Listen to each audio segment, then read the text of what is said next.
আজকে আমি ভেবেছিলাম আমি আরেকটা ভিডিও রেকর্ড করবো, যে ভিডিওতে আমি 10টা স্কিল নিয়ে কথা বলবো, যে 10টা স্কিল আমার মতে যদি এখন শেখা হয় তাহলে আগামী 10 বছর বা আগামী 15 বছর বা আগামী 20 বছরে ওই রেসপেক্টেবল ইন্ডাস্ট্রিগুলোতে আপনি একটা ভালো ক্যারিয়ার দাঁড় করাতে পারবেন। ওটা ছিল আমার ভিডিওর টপিক।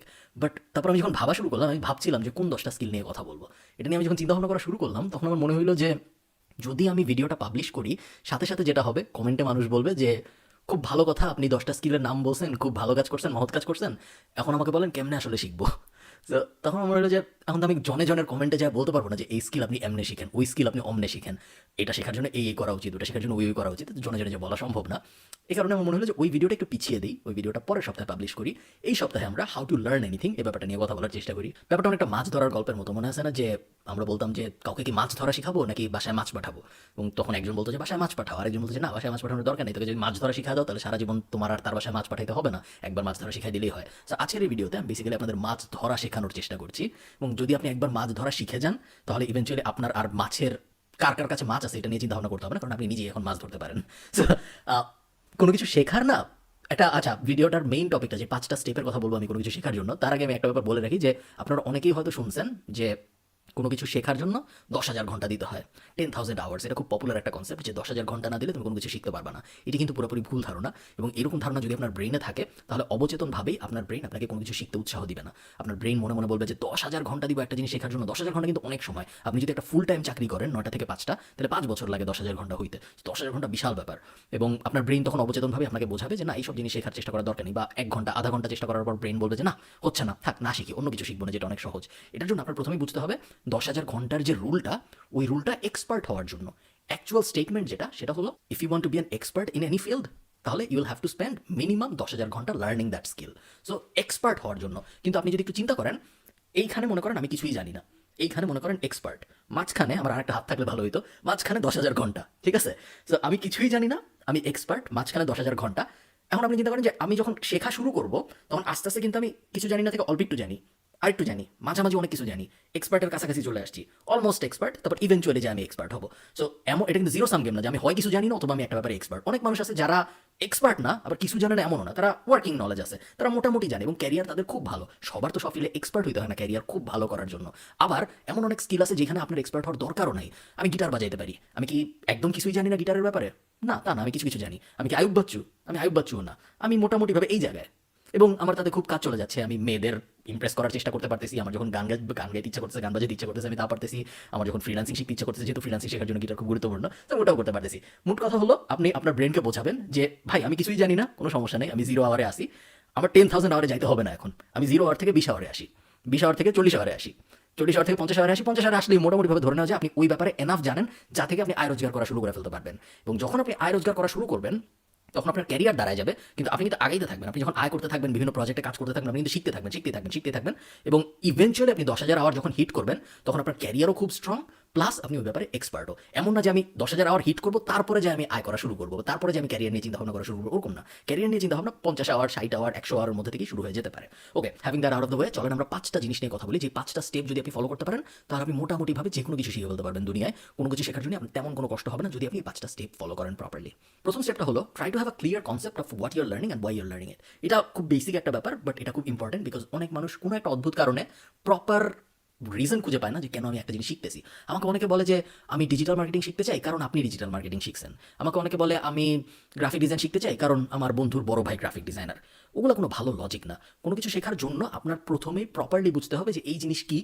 সো গ্রাফিক ডিজাইন আমি যদি শিখতে চাই, গ্রাফিক ডিজাইন আসলে কি, কি হয়, কেন শিখে, শিখলে কি লাভ, না শিখলে কি লাভ, এই ধরনের ব্যাপার, বেসিক ব্যাপার যেগুলো, ওগুলো আপনাদের বুঝতে হবে প্রথমে।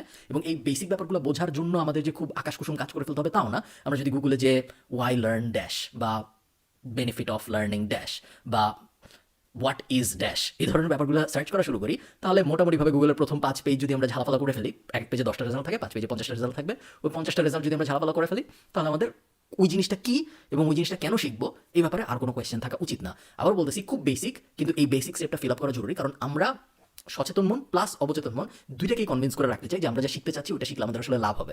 যদি আমরা দুইটা ব্রেনকেই কনভিন্স করতে না পারি, তাহলে প্রবলেম যেটা হবে, আমাদের সচেতন মন can only do so much.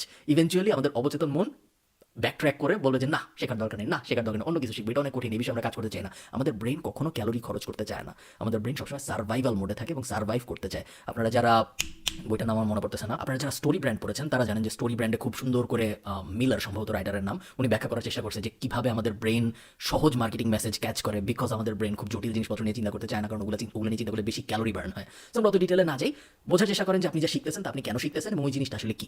Okay, second step হলো আমি যা শিখবো ঠিক করেছি, ওই জিনিসটাকে এখন আমাদের ব্রেকডাউন করতে হবে ইন্টু স্মলার পিসেস। এটাও বেসিক শোনায় শুনতে, বাট যখনই আপনি কোনো একটা কিছু ঠিক করেন যে এই জিনিসটা আমি শিখবো, ওই জিনিসটার সবসময় অনেকগুলো সাব সেগমেন্ট থাকে, যেই সাব সেগমেন্টগুলো শিখলে বড় জিনিসটা অটোমেটিক্যালি শেখা হয়ে যায়। আমি যদি ডিজিটাল মার্কেটিংয়ের এক্সাম্পল দিই, ডিজিটাল মার্কেটিংয়ে যদি আমি এখানে রাখি, এটার অনেকগুলো সাব সেগমেন্ট থাকবে। সাব সেগমেন্টগুলো কী হতে পারে? গুগল অ্যাড, গুগল অর্গ্যানিক যেটাকে আমরা এসইও বলি, social media marketing, social media paid, social media organic, আরও দুটো ডিফারেন্স হতে পারে, ইমেল মার্কেটিং, ডেটা মার্কেটিং, বট, এআই, হাবিজাবি অনেকগুলো সাব সেগমেন্ট, ধরেন 20 থেকে 30টা সাব সেগমেন্ট হবে ডিজিটাল মার্কেটিংয়ের আন্ডারে। এবং ওই 20 থেকে 30টা সাব সেগমেন্ট যখন আপনি শিখে যাবেন, তখন আপনি মূলত নিজেকে একজন ডিজিটাল মার্কেটার বলতে পারবেন। এই জিনিসটা আপনি যাই শিখতে যান, যেই স্কিলে আপনি শিখতে যান, সেই স্কিলের ব্যাপারেই সত্যি। প্রত্যেকটা স্কিলেরই এরকম 20 থেকে 30টা না হইলেও 5 থেকে 10টা মিনিমাম সাব সেগমেন্ট থাকে। সো আপনি যদি গিটার শিখতে যান, গিটার শেখার সময় আপনার এখানে সাব সেগমেন্ট থাকবে যে মিউজিক থিওরি শেখা, কর্ড চার্ট শেখা, কর্ড প্রোগ্রেশন শেখা, কর্ড পড়তে পারা, টেম্পো শেখা, এরকম অনেক ধরনের সাব সেগমেন্ট থেকে যাবে। যাই শিখেন আপনি, ওটার অনেকগুলো সাব সেগমেন্ট থাকবে এবং এই প্রত্যেকটা সাব সেগমেন্ট কী এটা আপনার বার করতে হবে। এগেইন, এটা বার করার জন্য আমি গুগলে যাবো, এটার জন্য আমার অন্য কোনো জটিল প্রসেস ফলো করতে হবে না। আমি দুইটা কাজ করবো, হয় আমি গুগলে যাবো, অথবা আমি আমার কোনো পরিচিত কাউকে জিজ্ঞেস করবো যে আমি এই জিনিসটা শিখতে চাচ্ছি, বড় জিনিসটা, এইটা শেখার জন্য আমার কী কী সাব সেগমেন্ট শেখা দরকার আমাকে একটু বলো। এমন কারো কাছে জিজ্ঞেস করবো যে অ্যাকচুয়ালি ওই ইন্ডাস্ট্রিতে কাজ করতেছে, এমন কারো কাছে না যে এমনিই জানে। এরকম মানুষদের কাছ থেকে আমরা কখনো অ্যাডভাইস নিব না। অ্যাকচুয়ালি যে কাজ করতেছে তাদের কাছ থেকে আমরা অ্যাডভাইস নিব। বাট যদি তাদের কাছ থেকে আপনি অ্যাডভাইস নিতে না চান, বা আপনার এরকম পরিচিত যদি কেউ না থাকে যে এরকম অ্যাডভাইস দিতে পারবে আপনাকে, তিনি ক্যান অলওয়েজ গো টু গুগলে যে আপনি what to learn to be an expert in dash, বা what segments do I need to learn to be an expert in dash, এই ধরনের জিনিসপত্র লিখে আপনি যখন গুগল করা শুরু করবেন, ওই মেইন স্কিলটার অনেকগুলো সাব স্কিল আপনি পেয়ে যাবেন, যেইগুলো অ্যাকচুয়ালি আপনার শিখতে হবে। আপনার ভেরি রেয়ারলি মেইন স্কিলটা শিখতে হবে, বেশিরভাগ সময় আপনার যেটা হবে, আপনার এই সাব স্কিলগুলো শিখতে হবে এবং এই সাব স্কিলগুলো শেখার মাধ্যমেই আপনি মেইন স্কিল শেখাটা অ্যাচিভ করতে পারবেন। থার্ড কাজ যেটা, সেটা হলো আমাদের এখন একটা নেইবারহুড এফেক্ট স্ট্র্যাটেজি ফলো করতে হবে। নেইবারহুড এফেক্ট কী জিনিস, নেইবারহুড এফেক্ট কীভাবে কাজ করে, এই বিষয়ে আমি আমার ফ্রিল্যান্সিংয়ের ভিডিওটায় ডিটেল বলেছি। সো আমি আজকে অত ডিটেলে না যাই, আমি ফ্রিল্যান্সিংয়ের ভিডিও লিঙ্ক কোথাও দিয়ে দিব, আপনি একটু দেখে নেবেন কষ্ট করে। বাট নেইবারহুড এফেক্ট বেসিক্যালি আমি আমার আশপাশের সব জায়গায় এই সাব স্কিলগুলোর ব্যাপারে ইনফরমেশন যেন সহজে আমার কাছে আসে, সেই প্রসেসটা নিশ্চিত করার চেষ্টা করবো। সো কথার কথা, আমি যদি ইউটিউবে যাই, ইউটিউবে আমি মেকশিওর করবো যে আমি এই সাব সেগমেন্টগুলো বা এই সাব স্কিলগুলো রিলেটেড কিছু চ্যানেলে সাবস্ক্রাইব করে রাখতেছি, যেন পরের বার যখন আমি ইউটিউবে যাবো তখন আমি ন্যাচারালি ওই রিলেটেড ইনফরমেশন পাই। সেম জিনিস আমি ফেসবুক গ্রুপের সাথে করবো, সেম জিনিস আমি রেডিটে সাবরেডিটের সাথে করবো, সেম জিনিস আমি টুইটার ফলোর সাথে করবো। সব জায়গায় আমি যদি ঘরে ম্যাগাজিন রাখি, তাহলে 5টা ম্যাগাজিন নর্মাল হলে এখন আমি একটা ম্যাগাজিন রাখবো এই সাব সেগমেন্ট রিলেটেড। আমি যদি ধরেন পডকাস্ট শুনি, তাহলে আমার পডকাস্টের একটা বা দুইটা বা তিনটা হইতে হবে এই সাব সেগমেন্টগুলোর কোনো একটা রিলেটেড। এইভাবে আমি বেসিক্যালি একটা নেইবারহুড এফেক্ট ক্রিয়েট করে ফেলতে পারবো। নেইবারহুড এফেক্টের মানে হলো আমার আশপাশে যারা নেইবার, আমার আশপাশে যত নেইবার্স আছে, সেই নেইবারগুলো আমি যে স্কিলগুলো শিখতে চাই ওই স্কিলগুলো নিয়ে কথা বলতেছে সবসময়। এতে করে যেটা হবে, আমি সবসময় আমি যা শিখতে চাই তা আমার আশপাশেই থাকবে, এবং যখন আমি যা শিখতে চাই আমার আশপাশেই থাকবে সবসময়, তখন বেসিক্যালি ওটা শেখার চান্স আমাদের বেড়ে যাবে। ওকে, সো আমরা নেইবারহুড এফেক্ট সিলেক্ট করে ফেললাম। এখন আমরা মোটামুটি আস্তে আস্তে এই সাব স্কিলগুলোর ব্যাপারে জানা শুরু করেছি এবং আস্তে আস্তে বোঝা শুরু করেছি যে সাব স্কিলগুলো কী কী, যদি আমরা নেইবারহুড এফেক্ট প্রপারলি ফলো করে থাকি। ফোর্থ স্টেপে আমাদের যেটা করতে হবে সেটা হলো, ফোর্থ স্টেপটা অ্যাকচুয়ালি সবচেয়ে ইম্পর্টেন্ট 5টা স্টেপের মধ্যে। এই স্টেপে আমাদের যেটা করতে হবে সেটা হলো আমরা books, courses and videos in this order. Okay, উল্টাপাল্টা করা যাবে না, প্রথমে ভিডিও আনা যাবে না, প্রথমে কোর্স আনা যাবে না। ফার্স্টে সবসময় বই, এরপরে কোর্স যদি আপনি স্কিপ করতে চান করতে পারেন, তাহলে আপনি থার্ডে সরাসরি ভিডিওতে চলে যেতে পারবেন। এই অর্ডারে আমরা আমাদের সাব স্কিলগুলোর ব্যাপারে আরও ইনফরমেশন নেওয়া শুরু করবো। সো ধরেন আবারও আমি যদি এক্সাম্পলে চলে যাই, ধরেন আমি ঠিক করলাম যে আমি ব্লকচেইন ডেভেলপার হব। ফার্স্টেই আমার কাজ যেটা হবে, বই খুঁজে বের করতে হবে। সো ব্লকচেইনকে আমি ভেঙে সাব সেগমেন্ট করে ফেলেছি অলরেডি আমার সেকেন্ড স্টেপে। এখন আমার কাজ যেটা হবে, এখন আমি ওই সাব সেগমেন্টগুলোর জন্য ব্লকচেইনের প্রত্যেকটা সাব সেগমেন্টের জন্য একটা করে বা দুইটা করে বই খুঁজে বের করার চেষ্টা করবো, ইন্টারন্যাশনাল বই। ইন্টারন্যাশনাল বলছি তার কারণ বাংলা ভাষায় বেশিরভাগ সময় ভালো বই পাওয়া যায় না, অনেক ক্ষেত্রে পাওয়া যেতে পারে বাট বেশিরভাগ সময় পাওয়া যায় না, এই কারণে আমি সেফ থাকার জন্য ইন্টারন্যাশনাল বলছি। ওই প্রত্যেকটা সাব সেগমেন্টের জন্য আমি বই খুঁজে বের করবো এবং বইগুলো পড়া শুরু করবো। এই স্টেপটা খুব কষ্টকর এবং এই স্টেপটা সবাই ফলো করতে পারে না, বাট একটা বই থেকে আপনি যে পরিমাণ নলেজ গ্যাদার করতে পারবেন, 20টা কোর্স বা 50টা ভিডিও থেকে আপনি কোনোদিনও সেই পরিমাণ নলেজ গ্যাদার করতে পারবেন না। এবং রিটার্ন অন ইনভেস্টমেন্ট, আরওয়াই যদি আমরা চিন্তা করি, বইয়ের আরওয়াই সবচেয়ে বেশি। আপনি যদি, বাংলাদেশে তো বই সস্তা, তাই না, বাংলাদেশে আমরা 100 টাকা 200 টাকা 300 টাকা বই পেয়ে যাই, বাট আপনি যদি ইন্টারন্যাশনাল রেটের কথা চিন্তা করেন, আপনি $20 দিয়ে বা $30 দিয়ে একজনের পুরো লাইফের এক্সপিরিয়েন্স পেয়ে যাচ্ছেন, বা একটা বিষয়ের পুরো আগাগোড়া পেয়ে যাচ্ছেন, যেটা আপনি কখনোই অন্য কোনোভাবে এত কম খরচে এত ভালো রিটার্ন অন্য কোনো ইন্ডাস্ট্রিতে পাওয়া সম্ভব না। সো সাব স্কিলগুলোর প্রত্যেকটার এক একটা বই আমাদের মিনিমাম খুঁজে বের করতে হবে এবং তারপরে বইটা আমাদের পড়ে ফেলতে হবে। বই পড়ে শেখা সবচেয়ে ভালো উপায় শেখার। বই পড়ে শেখার কোনো রিপ্লেসমেন্ট নাই, দুনিয়ার কোনো কোর্স নাই, দুনিয়ার কোনো ভিডিও নাই যেটা বই পড়ে শেখার মেথডটাকে রিপ্লেস করতে পারবে। ফিফথ যে কাজটা আপনার করতে হবে, যেটা আমাদের লাস্ট স্টেপ, সেটা হলো learn just enough to get started and learn the rest on the go. So আমি জাস্ট এনাফ শিখবো বই থেকে, কোর্স থেকে, ভিডিও থেকে, যেন আমি স্টার্ট করতে পারি কাজ, এবং বাকিটুকু আমি কাজ স্টার্ট করে কাজের মাধ্যমে শিখে যাবো। এটা আমি কেন বলছি, এটা অনেকে আবার ভাবে যে না, আমি আসলে পুরো জিনিসটা আগে ভালো মতো শিখবো, তারপরে আমি কাজ করা শুরু করবো। একটা পারফেকশনিস্ট মেন্টালিটি চলে আসে। বাট পারফেকশনিস্ট মেন্টালিটি কখনোই কোনো কিছু শেখার জন্য ভালো না। আপনি শিখবেন, শেখার সময় ভুল হবে, ওই ভুলের থেকে শিখবেন, ওই ভুলের থেকে যা শিখবেন তার মধ্যে আবার ভুল হবে, তারপর তার থেকে আবার শিখবেন। এইভাবেই মেনলি মানুষ শিখে কোনো কিছু। আপনি যদি ভাবেন যে না, আমি যে বইগুলো কিনছি ওই বইগুলো সব আগে শেষ করবো, পুরো নোট টোট করবো সব কিছু, তারপর একদম ফুল প্রুফ হয়ে আমি কাজে নামবো, তাহলে কখনোই ওই জিনিস, ওই আইডিয়া সফল হবে না। আপনার যেটা করতে হবে, আমি এনাফ শিখছি, অল্প একটু শিখছি, যা একটু করে দেখি কি শিখলাম, আবার ওটা করলাম, আবার শেখা শুরু করলাম, আবার আরেকটু শিখলাম, যাই যা শিখছি একটু করে দেখি কি হয়। করতে গেলেন, দেখলেন ভুল হলো, ভুল কেন হলো, ওটা নিয়ে আবার আমি একটু ঘাটাঘাটি করি, ওই রিলেটেড আরেকটা বই পাওয়া যায় নাকি, ওই রিলেটেড আরেকটা কোর্স পাওয়া যায় নাকি, বা ভিডিও পাওয়া যায় নাকি, ওটা নিয়ে একটু ঘাটাঘাটি করি। এইভাবে আপনি চেইনটা যখন ফলো করতে থাকবেন, ঘুরায় ঘুরায় ঘুরায় ঘুরায়, তখন বেসিক্যালি আপনার ওই জিনিসটা এখান থেকে লিনিয়ার ভাবে না শিখে এইভাবে শিখবেন আপনি। আর if it made any sense. একটা কথা আছে যে একটা গ্রামে পটারি বানানোর একটা কোর্স হয়। তো ওই কোর্সে পটারি মানে মাটির জিনিসপত্র বানানোর একটা কোর্স হয়। তো ওই কোর্সে অনেকগুলো স্টুডেন্ট শিখে পটারি বানানো, এবং একসময় ঠিক হয় যে একটা কম্পিটিশন হবে, কে ভালো মাটির জিনিস বানাইতে পারে।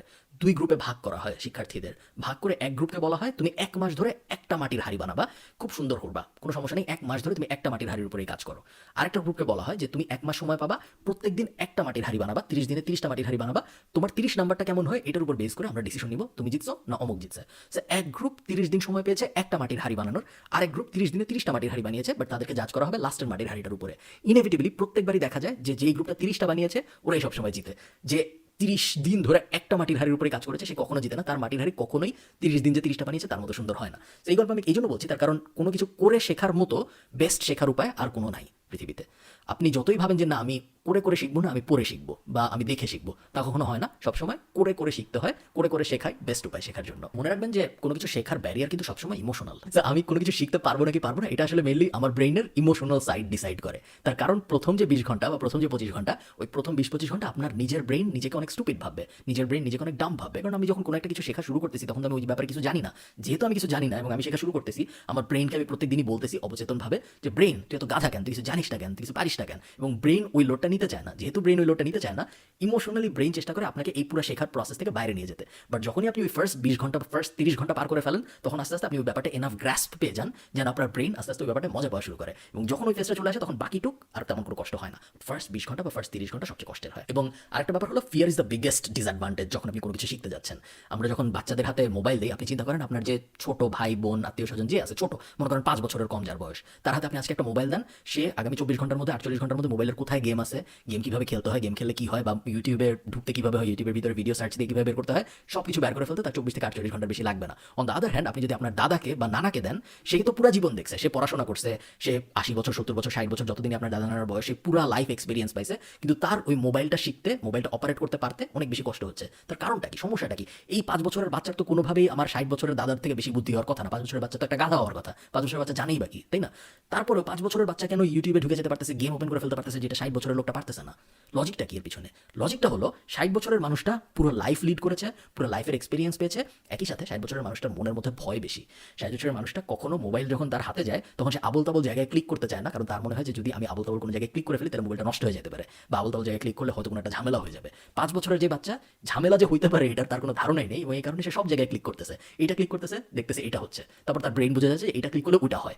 এইভাবে প্রত্যেকটা ক্লিক করার মাধ্যমে ইভেন্চুয়ালি সে খুব সহজেই মোবাইলে অপারেট করা শিখে ফেলতেছে। অন দ্য আদার হ্যান্ড, 60 বছরের জন্য যেহেতু ভয় পাচ্ছে কোনো কিছু ক্লিক করতে, এবং উনি চাচ্ছে যে এক্স্যাক্টলি যাতে করে সবকিছু ঠিকঠাক ওই ব্যাপারগুলো আমাকে কেউ বলে দেখ, আমি শুধু ওগুলাই ক্লিক করবো, অন্য কিছুতে ক্লিক করবো না। এই কারণে তার কখনোই মোবাইলটা ভালোভাবে অপারেট করা শেখা হয় না। এই সেম প্রিন্সিপালটা যদি আপনি মাথায় রাখতে পারেন, তাহলে আপনার যে কোনো কিছু শেখা অনেক বেশি সহজ হয়ে আসবে। সবাই ভালো থাকেন। এই ভিডিওটা ভালো লাগে নিচে একটা লাইক দিয়ে যাবেন। আপনার সাথে আমার দেখা হবে পরের সপ্তাহে। টাটা। ও আরেকটা ব্যাপার বলে রাখি, যদি এই ভিডিওটা আপনাদের ভালো লাগে তাহলে আমি আরো 2টা ভিডিও লিঙ্ক দিয়ে দিব। এখানে আমি একটা ভিডিও লিঙ্ক দিব যেখানে আমি আমার সব আর্নিং সোর্স রিভিল করেছি, এবং এই পাশে আমি আরেকটা ভিডিও দিয়ে দিব যেখানে আমি ফ্রিল্যান্সিং নিয়ে অনেক কথাবার্তা বলেছি। এই 2টা ভিডিও দেখার রেকমেন্ড করবো আমি। টাটা।